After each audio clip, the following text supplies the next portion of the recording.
नमस्कार मित्रों, मैं हर्षद कुमार त्रिवेदी मेरे स्वयं के चैनल हर्षद कुमार त्रिवेदी जी के चैनल पर आप सभी का हार्दिक स्वागत करता हूं।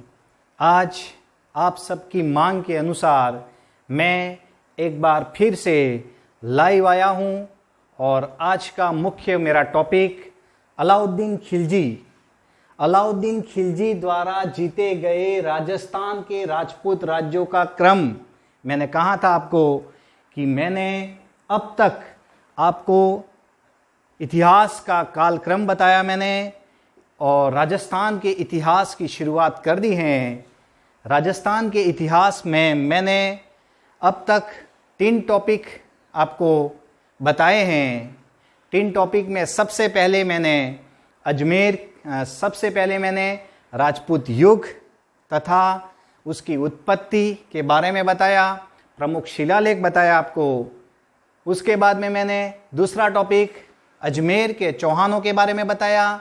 तीसरा टॉपिक जालौर के चौहानों में कल मैंने बताया था और कल का वीडियो बहुत ही मस्त वीडियो मैंने बनाया था। लाइव आपको जालौर के किले में लेके गया था, लेकिन मेरे को ऐसा लगा कि यहाँ पर लाइव आना ज़रूरी है, इसीलिए मैं आपके सामने आज दिनांक 16 सितंबर 2021 को आपके अपने चैनल हर्षद कुमार त्रिवेदी के चैनल पर लाइव आया हूँ। और आज मैं अपना पहला वीडियो जो बहुत ही मस्त है उसे आपके साथ में लाइव लेके आया हूँ। तो आप मेरे साथ जुड़ते रहिए, ऐसे ही मेरे साथ बने रहिए। अधिक से अधिक इस चैनल को शेयर करिए, लाइक करिए और सब्सक्राइब करिए। तो आज के इस वीडियो की शुरुआत मैं करूं उससे पहले ये वीडियो मेरा बनाने का उद्देश्य यही है कि बहुत ही महत्वपूर्ण वीडियो है आज का। और क्योंकि आज का ये जो वीडियो है वो हर एक एग्जामों में पूछा गया है। राजस्थान के सभी एग्जामों में कहीं ना कहीं अलाउद्दीन खिलजी के बारे में क्वेश्चन आ रहे हैं, इसीलिए मैं आज आपके सामने लाइव आया हूं। मैंने पहले भी कहा है कि मेरे ऑथेंटिक नोट्स आपको मैं मेरे इस चैनल पर प्रोवाइड करा रहा हूं, लेकिन मैं कभी कभी ज़रूर लाइव आऊँगा। तो आज पहली शुरुआत कर दी है, जो मुख्य टॉपिक है उसे मैं ज़रूर लाइव लाऊंगा आपके सामने। और मेरा उद्देश्य यही है कि अधिक से अधिक आपका चयन हो और आपकी सहायता हो। तो इतिहास को, पूरे इतिहास को, विश्व का इतिहास, भारत का इतिहास, राजस्थान के इतिहास तथा जो जीके का जनरल नॉलेज, जो बेसिक जनरल नॉलेज हैं जिसमें राजस्थान की ज्योग्राफी आती है, राजस्थान की ज्योग्राफी के मुख्य 5 टॉपिक मेरे बेस्ट हैं, वो आपको मैं लेके आऊँगा, जिनमें राजस्थान की स्थिति, अवस्थिति, विस्तार और प्रशासनिक स्वरूप, ये मेरा पहला टॉपिक आपके सामने रहेगा। लाइव लाऊंगा उसको, राजस्थान के भौतिक विभाग को भी लाऊंगा, राजस्थान की अफवाह तंत्र या नदियों को भी लाऊंगा, राजस्थान की जलवायु को लाऊंगा, ठीक है ना, राजस्थान की वनस्पति को लाऊंगा और राजस्थान की जनसंख्या को लाऊंगा। तो ये बेसिक जीके आपके लिए बहुत ही महत्वपूर्ण है। उसके बाद में मैं आपके लिए संविधान लाऊंगा, जो संविधान के बेस्ट जो क्वेश्चन बन रहे हैं वो मैं आपके सामने लाइव लाऊंगा। और मेरा सब्जेक्ट हिस्ट्री और पॉलिटिकल दोनों हैं, दोनों में मैंने एमए की है और एसएसटी सेकंड ग्रेड टीचर हूं मैं सोशल साइंस से। तो आपके सामने ये चैनल आपका ही अपना चैनल है, इसे लाइक करें, शेयर करें, क्योंकि इस चैनल पर आपको ऑथेंटिक ही न्यूज़ मिलेगी। तो आज का ये वीडियो आपके लिए, टॉपिक का नाम याद रखना आप, अलाउद्दीन खिलजी द्वारा जीते गए राजस्थान के राजपूत राज्यों का क्रम। तो राजस्थान के राजपूत राज्यों को जीतेगा अलाउद्दीन, तो आपको ध्यान देना है। अलाउद्दीन खिलजी के बारे में आपने सुना होगा, दिल्ली सल्तनत का एक महान शासक है ये अलाउद्दीन खिलजी। दिल्ली सल्तनत में स्टार्ट तो हुआ था गुलाम वंश से, मैंने कहा था। गुलाम वंश के बाद में आया था खिलजी वंश। खिलजी वंश के बाद में जो आएगा वो है, ठीक है ना, तुगलक वंश। तुगलक के बाद में सैयद के बाद में लोधी। तो ये दिल्ली सल्तनत में ये खिलजी वंश से था भाई। तो खिलजी वंश का पहला शासक था जलालुद्दीन खिलजी। अलाउद्दीन खिलजी का क्या था भाई? ससुर था, ठीक है ना, और चाचा भी था वो, क्योंकि अलाउद्दीन खिलजी से शादी करवा दी बाद में उसने अपनी बेटी से, तो दामाद भी बन गया भाई अलाउद्दीन खिलजी। यहाँ तक हमने पढ़ा था, पहले वीडियो हम आपने देखे होंगे। तो पहले जो 4 वीडियो मैंने बनाए हैं राजस्थान के संदर्भ में, राजस्थान के इतिहास के संदर्भ में, वो ज़रूर आप देखें। उसके बाद में ये वीडियो आज लाइव देखें, तो डायरेक्ट आप ये वीडियो मत देखें, पहले वो 3 देखें तो और मजा आएगा। तो बात करें हम अलाउद्दीन खिलजी के बारे में, तो आइए बात करते हैं अलाउद्दीन खिलजी के बारे में। आपको मैं दिल्ली सल्तनत में लेके जा रहा हूं। तो देखिए आप, अलाउद्दीन खिलजी का समय आपको याद रखना है। अलाउद्दीन खिलजी 1296 में गद्दी पर बैठेंगे और 1316 तक रहेंगे भाई। बहुत ही इंपॉर्टेंट व्यक्ति हैं। 20 वर्ष तक दिल्ली सल्तनत में रहेंगे भाई अलाउद्दीन खिलजी। और ये 20 वर्ष में एक बड़ा इतिहास रचेंगे भाई। क्या इतिहास रचेंगे? तो ये अलाउद्दीन खिलजी जो थे वो एक साम्राज्यवादी नीति वाले थे भाई। इनका एक ही उद्देश्य है कि मुझे पूरे भारत का सुल्तान बनना है। क्या बनना है भाई? सुल्तान बनना है, क्योंकि दिल्ली सल्तनत वाले अपने आप को क्या मानते थे भाई? सुल्तान मानते थे। तो ये आपको समझ में आनी चाहिए बात। पहले वीडियो पढ़े होंगे तो जरूर समझ में आएगा आपको, पहले वो वीडियो जरूर पढ़े आप, ठीक है। बात करें हम आगे, तो अलाउद्दीन खिलजी ने इस 20 वर्षों में, यहां जो क्वेश्चन बन रहे हैं वो ही मैं पढ़ा रहा हूं आपको, कि अलाउद्दीन खिलजी ने राजस्थान में राजपूत राज्यों को हराया है भाई। तो सबसे पहले 4 राज्यों को हराएगा। पहला ही क्वेश्चन यहां बन रहा है कि सीधा साधा जो टॉपिक है वही क्वेश्चन है अपना, कि अलाउद्दीन खिलजी द्वारा जीते गए राजस्थान के राजपूत राज्यों का क्रम बताइए। तो आपको याद रखना है, तो क्रम देखते हैं हम। सबसे पहले वो जीतेगा भाई, किसको जीतेगा आपको ध्यान देना है। तो सबसे पहले जीतेगा वो रणथंभौर, रणथंभौर में जाएगा भाई ये, और रणथंभौर है सवाई माधोपुर में। कौन जाएगा भाई? बात कर रहे हैं अलाउद्दीन की। तो सबसे पहला जीतेगा रणथंभौर। उसके बाद में वो जाएगा भाई, कहां जाएगा? चित्तौड़ में जाएगा भाई। चित्तौड़ में जाएगा भाई ये। तीसरे नंबर पर वो आएगा, कहां जाएगा तीसरे नंबर पर? आपको पता है सिवाना में जाएगा भाई ये। सिवाना बाड़मेर में पड़ता है भाई ये। और चौथे नंबर पर वो जाएगा, कहां जाएगा भाई? चौथे नंबर पर आपको पता होना चाहिए, कल ही हमने पढ़ा था जालौर में। तो ये चारों जालौर में, तो 4 राजपूत राज्यों को जीतेगा ये अलाउद्दीन। क्रम से याद रखना है। रणथंभौर में 1301 में जीतेगा। चित्तौड़ को 1303 में जीतेगा भाई ये, 1303 ईस्वी में। उसी प्रकार सिवाना बाड़मेर को जीतेगा भाई ये 1308 ईस्वी में। और जालौर में जाएगा भाई ये 1311-12 ईस्वी में। तो आपको याद रखना है। तो यही क्वेश्चन बन रहा है बार बार एग्जामों में, यही क्वेश्चन बन रहा है आपके लिए कि वास्तव में अलाउद्दीन खिलजी द्वारा जीते गए राजस्थान के राजपूत राज्यों का क्रम याद रखना, रणथंभौर, चित्तौड़, सिवाना और जालौर, ठीक है। अब हम यहां जो पढ़ेंगे इसकी जो बेसिक चीजें हैं, इसका डिटेल हम पढ़ रहे हैं, इसीलिए आज मैं आपके सामने लाइव आया हूं भाई। तो आप इस चैनल पर जरूर बने रहे, शेयर करें। तो चलते हैं हम वीडियो की ओर। आगे हम देखें भाई, अलाउद्दीन खिलजी ने जीता है पहले रणथंभौर, 1301 की बात है भाई। तो रणथंभौर का राजा उस समय कौन है?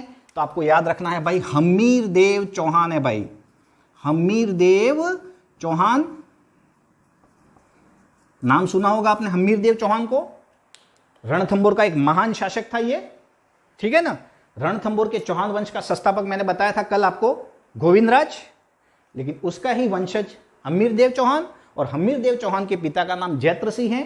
क्या नाम है भाई? जैत्र सिंह है। आगे हम देखें कि हम्मीर देव चौहान जो एक हट किस्म का व्यक्ति है। कैसा व्यक्ति है भाई? हट किस्म का व्यक्ति है। वो अपने साम्राज्य को एक कर रहा है, ठीक है, आगे बढ़ा रहा है। लेकिन यहां पर क्या हो रहा है भाई? अलाउद्दीन खिलजी रणथंभौर में क्यों आ रहा है? सबसे बड़ी बात यहां आ रही है कि ये अलाउद्दीन खिलजी रणथंभौर क्यों आ रहा है। तो हम ये देखते हैं यहां पर। तो ये देखिए आप, तो आप देखिए राजस्थान का मैप आपके सामने लाया हूं मैं। हम देखें तो रणथंभौर यहां पर है भाई, ये बाग, ये सवाई माधोपुर का बाग है भाई। और यहां पर देखो ये दिल्ली है, इस दिल्ली में कौन है भाई? अलाउद्दीन।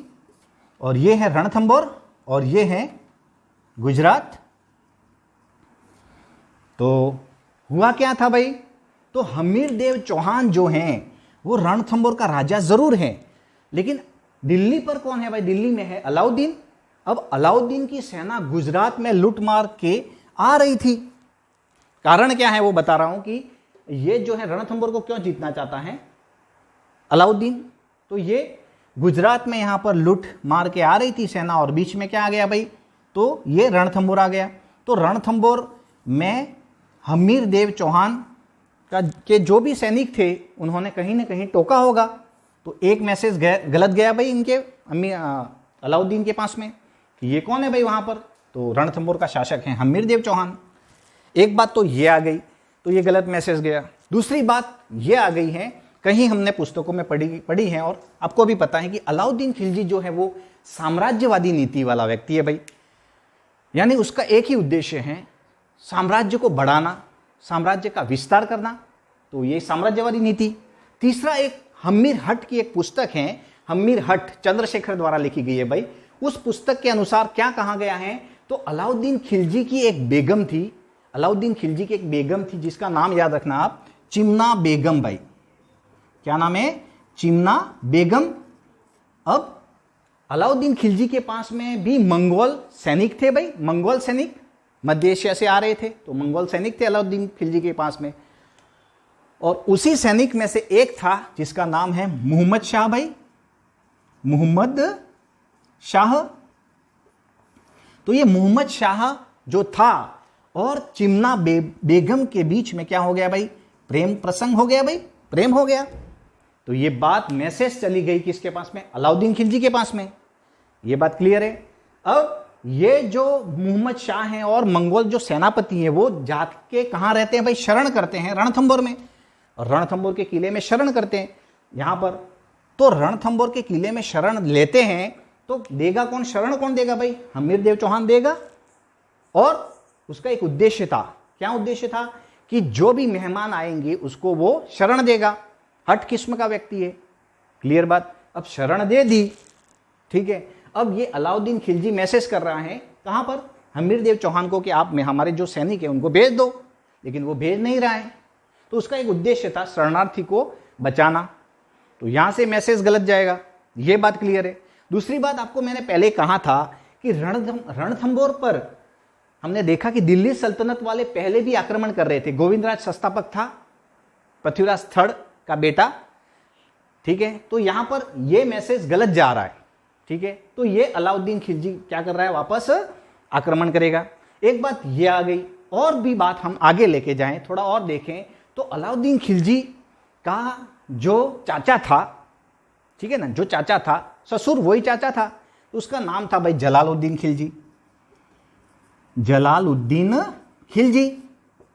अब जलालुद्दीन खिलजी का समय था भाई 1290 से 1296। अब यहां जो था जलालुद्दीन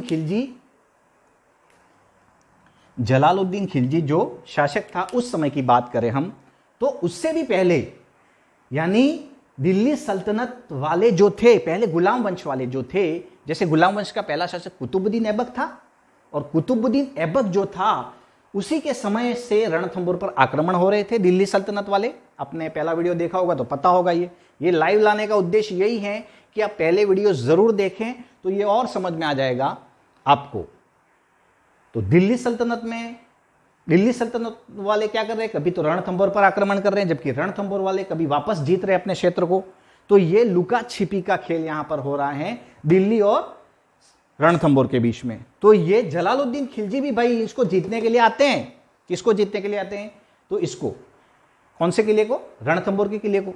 अब ये रणथंभौर का किला यहां है, लेकिन इधर ही पास में एक और छोटा किला है भाई, एक छोटा किला और है ये, जिसे हम जाइन का दुर्ग कहते हैं। क्या कहते हैं भाई? जाइन का दुर्ग। अब ये छोटा दुर्ग जो है जाइन का दुर्ग, उसे ही रणथंभौर की कुंजी कहते हैं भाई, चाबी की किसे कहते हैं? जाइन के दुर्ग को। तो इसको तो जीत लेगा जलालुद्दीन खिलजी, उसका उद्देश्य ये था कि इसको जीत लें। ये चाबी है, किसकी चाबी है? रणथंभौर के किले की चाबी है भाई इसकी। तो इसको जीत लिया तो इसको भी जीत लेंगे, यूं था इसको, जलालुद्दीन को। क्लियर?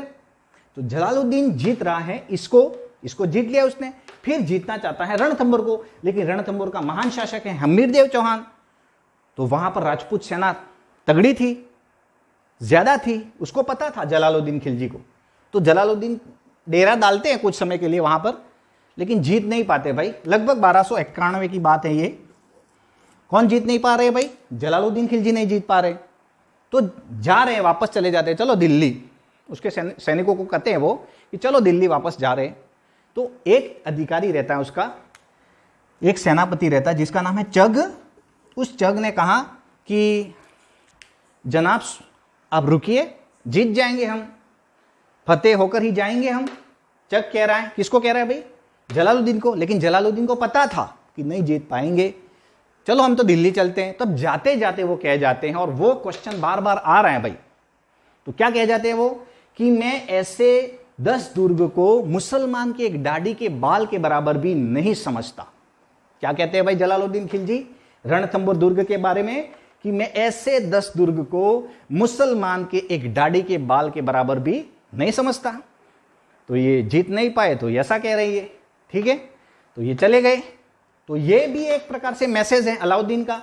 अब अलाउद्दीन खिलजी 1296 में इसको मार के, जलालुद्दीन को मार के शासक बनते हैं। तो ये भी मैसेज तो था कि भाई रणथंभौर जीतना है, पहले हमारा वहां संघर्ष चल रहा है।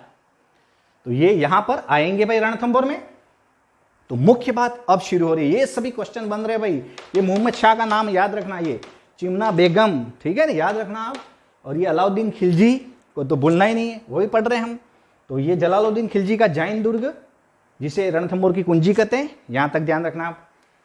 आगे हम देखें तो अलाउद्दीन खिलजी मैसेज करते हैं कि हमें जीतना है भाई। ये कौन सा किला? रणथंभौर का किला। तो आगे हम देखें क्या होगा भाई। अब होगा अलाउद्दीन खिलजी आएंगे भाई यहां पर। कहां आएंगे अलाउद्दीन खिलजी? तो रणथंभौर में। तो देखते हैं रणथंभौर में। तो आपको ध्यान रखना है, अलाउद्दीन खिलजी पहले तो आक्रमण भेजते हैं, अपने सेनापतियों को भेजते हैं भाई। 3 सेनापतियों को भेजते हैं भाई। 3 आक्रमण पहले करते हैं, चौथे बार वो आते हैं।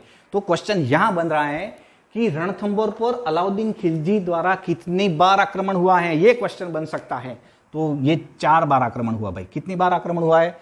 4 बार। ध्यान रखना, अलाउद्दीन खिलजी का पहला आक्रमण 1299 में हुआ है भाई। उसके 2 सेनापति आए थे, 3 सेनापति, उलुग खां, नुसरत खां और अलफ खां। उलुग खां, नुसरत खां व अलफ खां, 3 व्यक्ति यहां पर आए थे भाई। कहां पर आए थे? रणथंभौर में।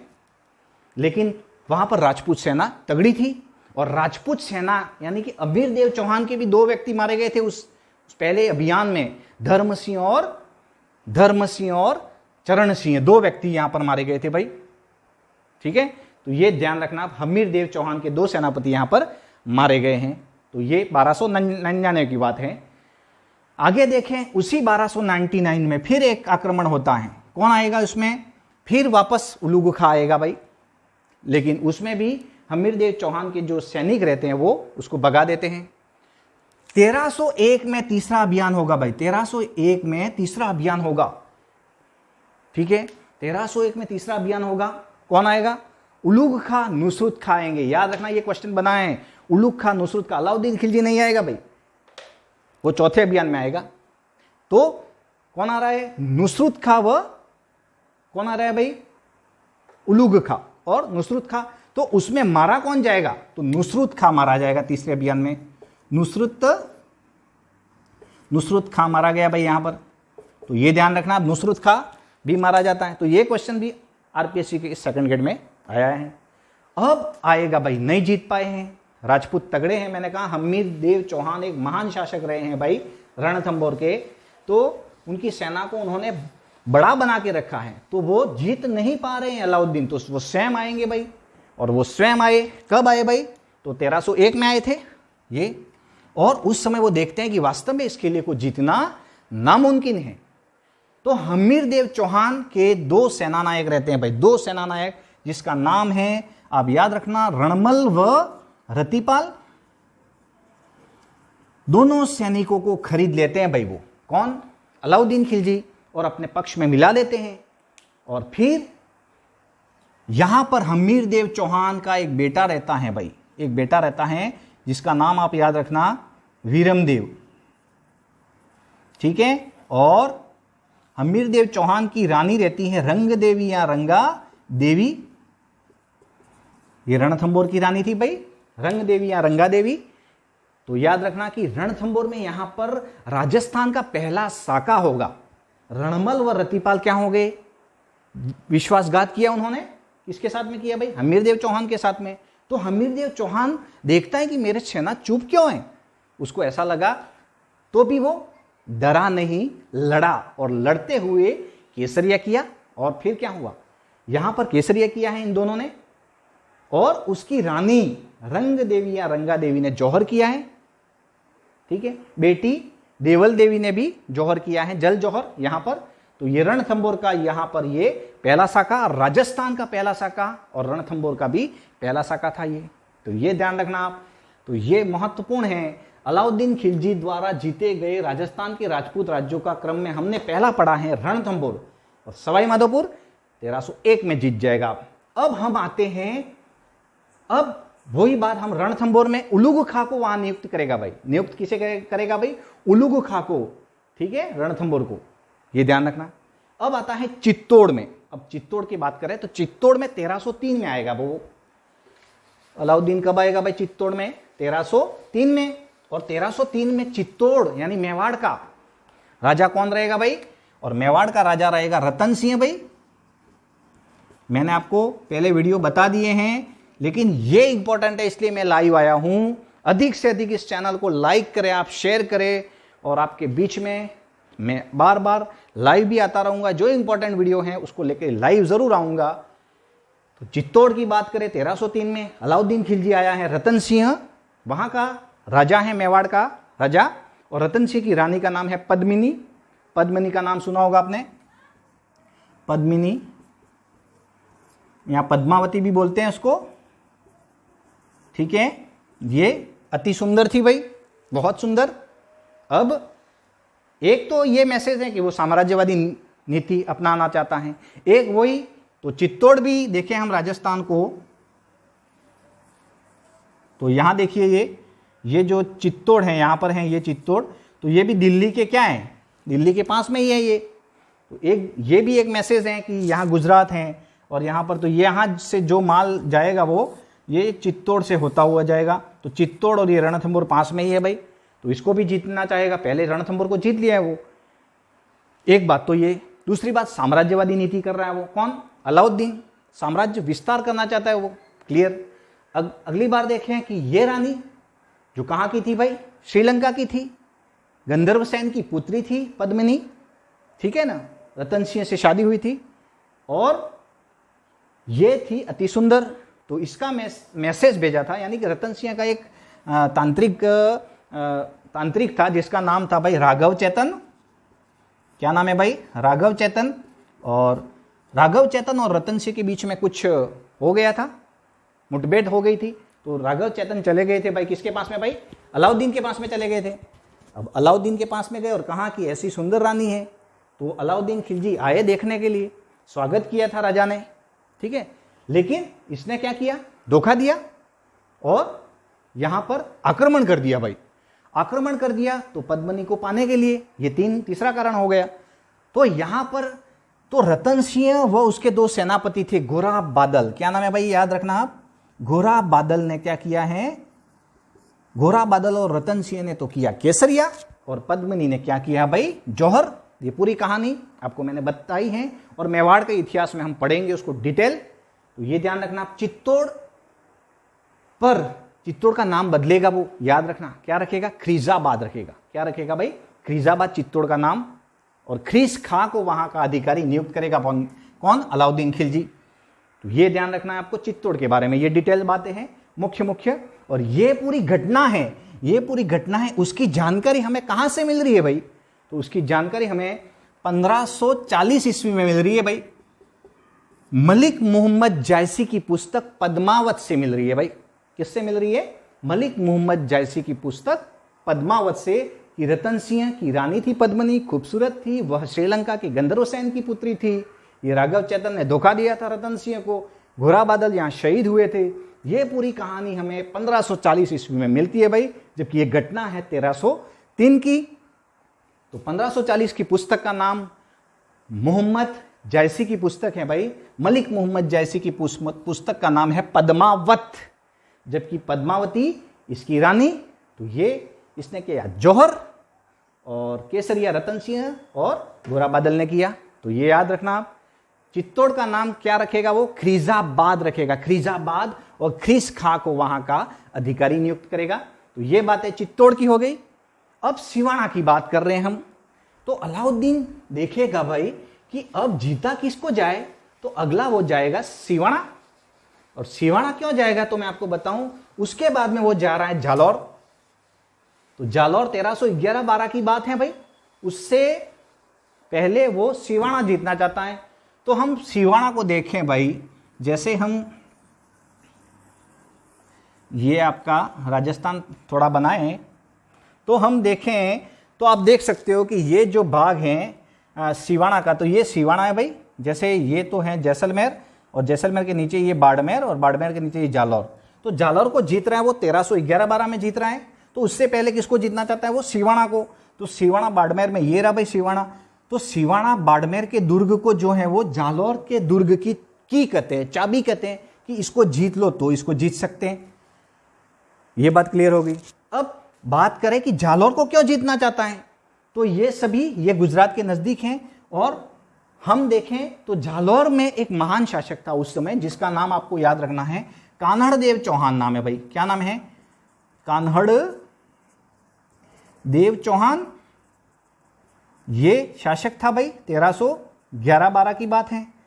जालौर का एक महान शासक है कान्हड़देव चौहान। अब जालौर में अलाउद्दीन खिलजी की दुश्मनी का क्या कारण? तो 3 कारण। एक तो साम्राज्यवादी नीति, दूसरा कारण यही था कि गुजरात में माल जो लूट के जा रहे थे, तो कान्हड़देव के सैनिकों ने उनको टोका, रोका और लूट लिया। तो ये एक कारण हो गया। तीसरा मुख्य कारण एक और आ रहा है कि कान्हड़देव का एक बेटा था जिसका नाम है वीरमदेव चौहान। सोनगरा चौहान है भाई ये। मैंने पहले वीडियो में बताया आपको कि जालौर वाले सोनगरा चौहान थे। तो ये पूरा डिटेल मैंने वीडियो आपको मेरे ऑथेंटिक नोट्स आपके इसी चैनल पर बताए हैं, लेकिन ये थोड़ा डिटेल लेके आया हूँ, लाइव लेके आया हूँ कि आपको अच्छा समझ में आ जाए, ताकि आपके जो क्वेश्चन हैं जो आ रहे हैं बार बार राजस्थान से संदर्भ में, तो ये आपके क्लियर हो जाए। इसीलिए मैं ये लाइव आया हूँ आज। तो देखें जालौर में कान्हड़देव चौहान। तो तीसरा कारण बता रहा हूँ कि कान्हड़देव चौहान के एक पुत्र था वीरमदेव, और अलाउद्दीन खिलजी की एक पुत्री थी जिसका नाम था भाई फिरोजा। अब इन दोनों में प्रेम हो सकता है, होगा, इतिहास गवाह है। तो फिरोजा ने कहा वीरमदेव से कि मेरे से शादी करोगे आप? तो वीरमदेव ने कह दिया नहीं भाई, मैं नहीं कर सकता। अब व्यक्ति अपने मर्जी का मालिक होता है। अनुच्छेद 19 में भी कहा गया है भाई कि हम स्वतंत्र हैं, तो वो भी स्वतंत्र था, तभी चलो चल रहा होगा संविधान कुछ। उसने ना कह दिया। तो फिरोजा चली गई, बावली हो गई भाई, और ये चली गई नदी में कूद गई, यमुना में। अब मर गई। मैसेज गया अलाउद्दीन पर, और अलाउद्दीन कहता है कि यार ये कौन है? तो कान्हड़देव है भाई, बेटा है उसका। तो मैसेज गलत जाएगा, आक्रमण होगा। तो ये कारण था जालौर को जीतने का। इसकी पूरी स्टोरी भी बता रहा हूं मैं, लेकिन उससे पहले हम सिवाना लेके चल रहे हैं आपको कि सिवाना को जीत लो तो ये जालौर आपके कब्जे में आ जाएगा, क्योंकि इसको सिवाना के दुर्ग को जालौर के दुर्ग की चाबी कहते हैं, कुंजी कहते हैं। तो जीत लिया। देखें कैसे जीता। तो सिवाना का उस समय शासक था शीतलदेव भाई। शीतलदेव चौहान को हराएगा वो। शीतलदेव चौहान को हराएगा भाई। कौन हराएगा? अलाउद्दीन खिलजी। और सिवाना का नाम बदलकर क्या रखेगा? खेराबाद। क्या रखेगा भाई? सिवाना का नाम बदलकर खेराबाद रखेगा भाई। याद रखना, खेराबाद कौन रखेगा? तो अलाउद्दीन खिलजी। और वहां पर अधिकारी नियुक्त करेगा कमालउद्दीन गुर्ग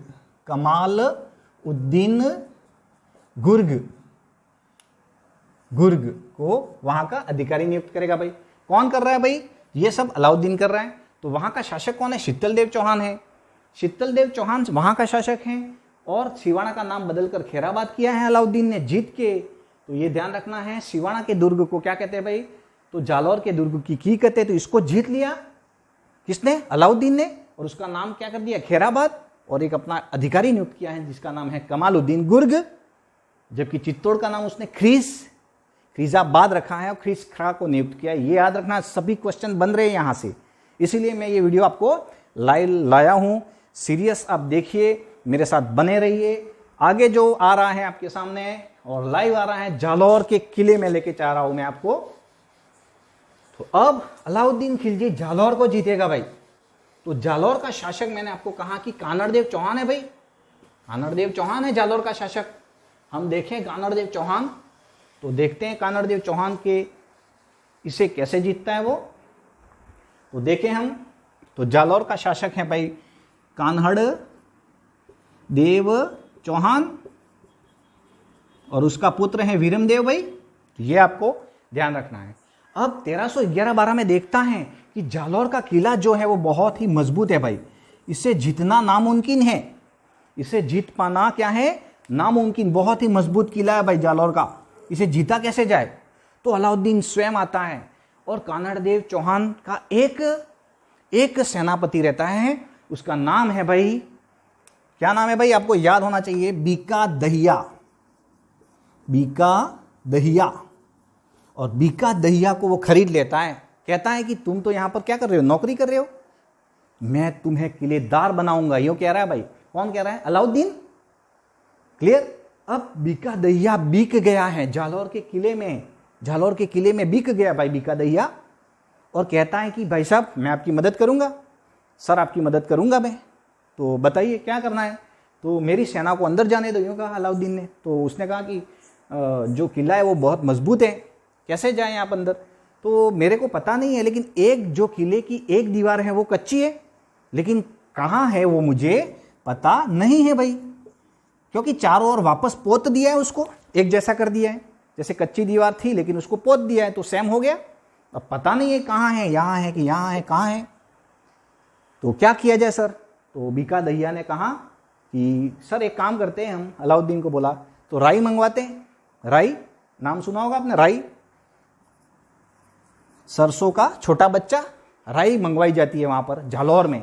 1311-12 में राई मंगवाई जाती है भाई, और ढेरों सारी राई मंगवाई जाती है। डिमांड है राई की, कहाँ भाई, जालौर में। तो राई आई वहां पर, डिमांड थी राई की, अब आई है राई। तो देखो भाव कितना आया, जैसे आज सोने का भाव मैं आपको बताऊं, जैसे आज सोने का भाव जो है 50,000 रुपया तोला है, और मैं यहाँ पर फिर कोई व्यापारी आपको कहे कि मैं तो 1 लाख दे रहा हूँ भाई, 1 लाख दे रहा हूँ, यूँ कहें तो आप क्या करोगे, जाओगे ना अपने घर पर जो भी सोना उसको देने जाओगे, ठीक है ना। वही बात थी। तो राई की डिमांड है, जैसे राई की डिमांड उस समय 100 रुपये किलो थी, आप समझ लो, यानी 10 रुपये 100 रुपये किलो थी। तो उस समय किसने, बीका दहिया ने कितने दे दिए भाई, 1000। आप तो लाओ, राई की डिमांड है यहाँ पर, हम 1000 दे रहे हैं आपको 1 किलो का। तो गए लोग, ठीक है। तो गाड़ा भर भर के, मतलब जो भी बैलगाड़ी भर भर के वहाँ पर उस समय डिमांड थी, तो गए। तो हमने देखा कि एक जगह अंकुरन फूटा भाई, पता नहीं है किसको भाई, किसको पता नहीं है, कानड़देव को क्या हो रहा है पता ही नहीं है। अब एक जगह अंकुरन फूटा, और कहाँ कि भाई यहाँ पर एक अच्छी दीवार है, यहाँ से अपन अंदर जा सकते हैं। तो भाई राई की डिमांड थी, राई बार बार आ रही है, अब जरूरत नहीं है तो भी राई आ रही है। तो वहाँ पर फिर मैसेज गया कि आपने मंगवाई थी बीका दहिया जी, आप राई लो। तो उन्होंने कहा कि राई की अभी कोई मांग नहीं, आप तो जाओ। तो वहाँ यानी कहाँ, जालौर में आज भी एक कहावत चल रही है भाई। क्या कहावत है कि राई के भाव तो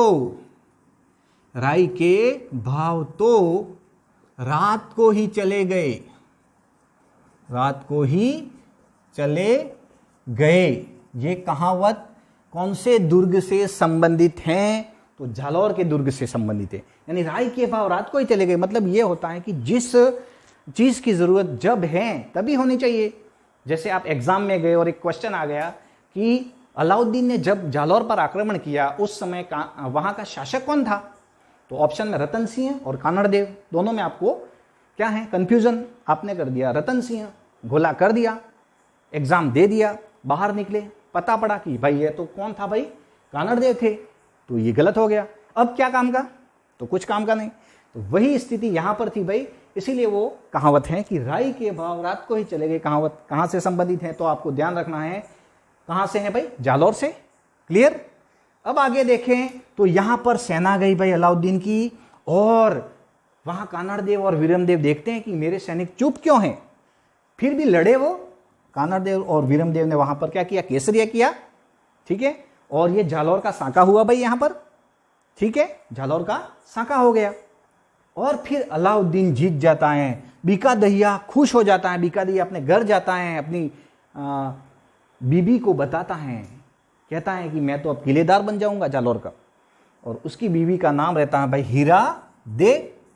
अब उनको पता पड़ा कि भाई साहब ने तो धोखा दिया है पूरे जालौर के साथ में। तो हीरा दे अंदर जाती है और चमचमाती हुई तलवार लाती है और बीका दहिया के क्या कर देती थी, टुकड़े कर देती है भाई, टुकड़े टुकड़े कर देती है। तो ये बीका दहिया की रानी थी हीरा दे, एक मैसेज देती है जालौर में कि किसी को भी विष दे दो तो चलेगा, लेकिन किसी के साथ में आपको विश्वासघात नहीं करना चाहिए। तो ये कौन कह रहा है भाई, हीरा दे। मैसेज था महिलाओं का, तो राजस्थान की महिलाओं का एक मैसेज था कि विष दे देना, लेकिन किसी के साथ में विश्वासघात नहीं करना। अलाउद्दीन जीत जाते हैं 1311-12 में। जालौर का नाम रखते हैं जलालाबाद, और जलाल खां को वहां का अधिकारी नियुक्त करते हैं भाई।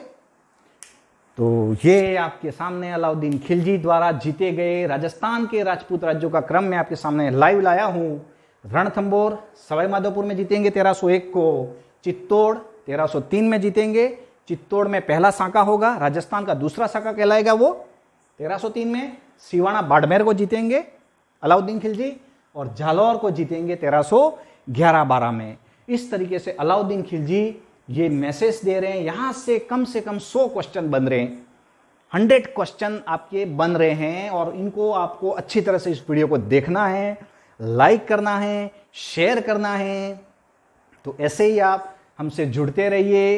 हर्षद कुमार त्रिवेदी चैनल पर आपको मैं बार बार लाइव भी मिलूंगा, मेरे ऑथेंटिक नोट्स लेके आऊँगा। आप तो अपने इस चैनल को शेयर करिए, लाइक करिए। मेरा उद्देश्य यही है कि आप सही दिशा में सही तरीके से आगे बढ़े, तो आपको कोई रोक नहीं सकता सिलेक्शन होने में। सभी विद्यार्थियों का मेरा अपने इस चैनल पर एक बार फिर से हार्दिक अभिनंदन करता हूँ। जय हिंद, जय भारत।